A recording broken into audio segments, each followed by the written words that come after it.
அஸ்ஸலாமு அலைக்கும் வரஹ்மத்துல்லாஹி வபரகாத்துஹு. எல்லாவற்றிற்கும் இறைவன் போதுமானவன். இந்திய தேசம் மறுபடியும் ஒரு சுதந்திர போராட்டத்துக்கு தயாராகிட்டு இருக்கு. இன்னும் சுமார் 30 நாட்கள். இந்தியா ஏன் பாஜக தோக்கணும்னு விரும்புது?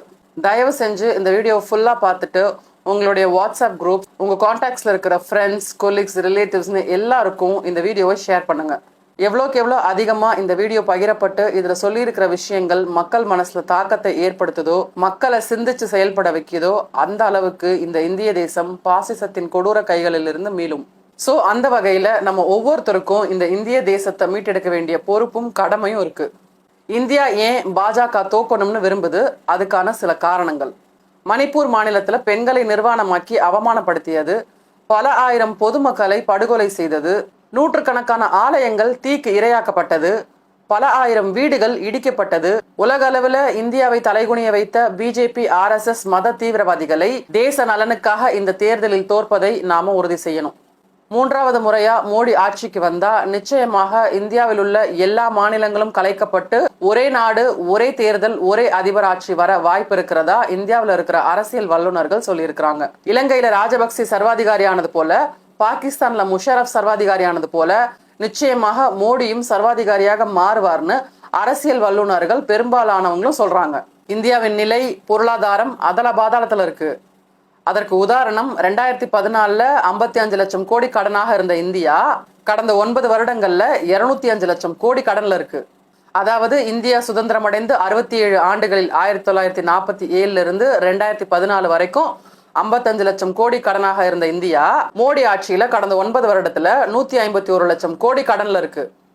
2014 இருந்து 2023 வரைக்கும் உலக அரங்குல ஐநா அங்கீகரித்த 193 நாடுகள்ல இந்தியா தான் அதிகமான கடன்ல இருக்கு. உலக வங்கியில இந்தியா 205 லட்சம் கோடி அதிகமா கடன் வாங்கியிருக்கிறதா உலக ஆய்வறிக்கை சொல்லுது. இந்தியா ஏன் பாஜக தோற்கணும்னு விரும்புது? உலகில் மத சார்பற்ற மிகப்பெரிய ஜனநாயக நாடு இந்தியா மட்டுமே. இன்னைக்கு பாஜக எல்லா துறையிலையும் தோல்வி அடைஞ்சிருக்கு.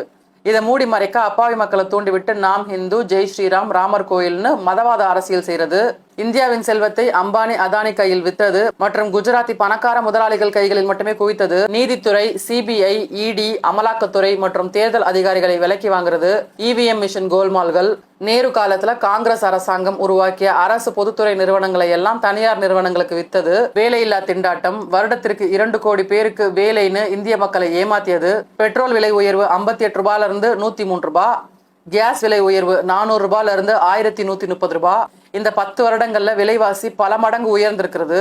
தமிழ்நாட்டுக்கு தர வேண்டிய நிதியை தராம நாம கட்டுற வரி பணத்தை எல்லாம் பாஜக ஆளும் மாநிலங்களுக்கு கொடுத்து தமிழர்களை வஞ்சிக்கிறது, கருப்பு பணத்தை மீட்டு எல்லா குடும்பத்துக்கும் 15 லட்சம் கொடுப்பேன்னு பொய் சொல்லி இந்திய மக்களை ஏமாத்தினது, இந்தியாவை நாசமாக்கியது, ஊடகத்தை கைப்பற்றியது, பெண்களின் பாதுகாப்பு மற்றும் உரிமை பறிப்பு, ஜனநாயகத்தை எதேச்சதிகாரமாக சீரழித்து ஹிட்லர், சதாம், ராஜபக்சே போல சர்வாதிகாரியாக செயல்படுறது, குற்றவாளிகள், கற்பழிப்பாளர்கள் மற்றும் ஊழல்வாதிகளால் நிரப்பப்பட்ட அரசியல், காவிமயமாக்கப்பட்ட வரலாறு, காவிமயமாக்கப்பட்ட கல்வி, திட்டமிடப்படாத பண மதிப்பிழப்பு, அடுத்தடுத்த குழப்பங்கள் மற்றும் உயிரிழப்புகள், திட்டமிடப்படாத லாக்டவுன் குழப்பங்கள், அதனால் ஏற்பட்ட உயிர் பலிகள், சிறுபான்மை மக்களின் வீடுகள் மற்றும் வழிபாட்டு தலங்களை புல்டோசர் கொண்டு இடிக்கிறது, சிறுபான்மை மக்களை தாக்குவது, வெறுப்பு பேச்சுகள், மத கலவரங்கள், கொலைகள், மகாத்மா காந்தியை படுகொலை செய்த பயங்கரவாதி கோட்சேவை வெளிப்படையாக புகழ்ந்து வணங்குதல், பெண் மல்யுத்த வீராங்கனைகளை நிர்வாணப்படுத்தி பாலியல் தொந்தரவு செய்து அவமானப்படுத்தியது, டெல்லியில் விவசாய மக்களை போராட வைத்து தற்கொலை செய்ய வைத்தது, ஜீப் ஏற்றி கொலை செய்தது. ஏன்னா காந்தியவாதிகள் மற்றும் அம்பேத்கர்வாதிகள் பாஜக தோக்கணும்னு விரும்புறாங்க. அரசியலமைப்பின் மேல் நம்பிக்கை உள்ளவர்கள் பாஜக தோக்கணும்னு விரும்புறாங்க. மதசார்பற்ற இந்தியர்கள் பாஜக தோக்கணும்னு விரும்புறாங்க. தலித்துகள், பட்டியல் இனத்தோர், பழங்குடியினர், ஆதிவாசி மக்கள், பிற்படுத்தப்பட்டோர், சீக்கியர்கள், இஸ்லாமியர்கள், கிறிஸ்துவர்கள்னு எல்லாரும் பாஜக தோல்வி அடையணும்னு விரும்புறாங்க. எல்லா துறைகளிலும் பாஜக தோல்வி அடைஞ்சிருக்கு. உங்களை சுத்தி குறைஞ்சது 10 பேருக்கு இந்த புரிதலை ஏற்படுத்தி தேசிய வாக்காளர்களை மதசார்பற்ற ஜனநாயக இந்தியா கூட்டணிக்கு வாக்களிக்க செய்யுங்க. அனைவரையும் உள்ளடக்கிய இந்தியாவை வர சந்ததியினர் பார்க்கணும். பாதுகாப்பான சமூகம், பாதுகாப்பான வாழ்க்கை, பாதுகாப்பான எதிர்காலம், இது எல்லாத்தையும் நாம அடுத்த தலைமுறைக்கு கொடுக்கணும். இந்தியா நலன்ல அக்கறையோடு இருக்கிற ஒவ்வொரு இந்திய குடிமகனும் இந்த வீடியோவை அதிக அளவுல ஷேர் பண்ணுங்க. தொடர்ந்து இணைந்திருங்கள் தீனுல் ஆஹிராவுடன். அஸ்ஸலாமு அலைக்கும்.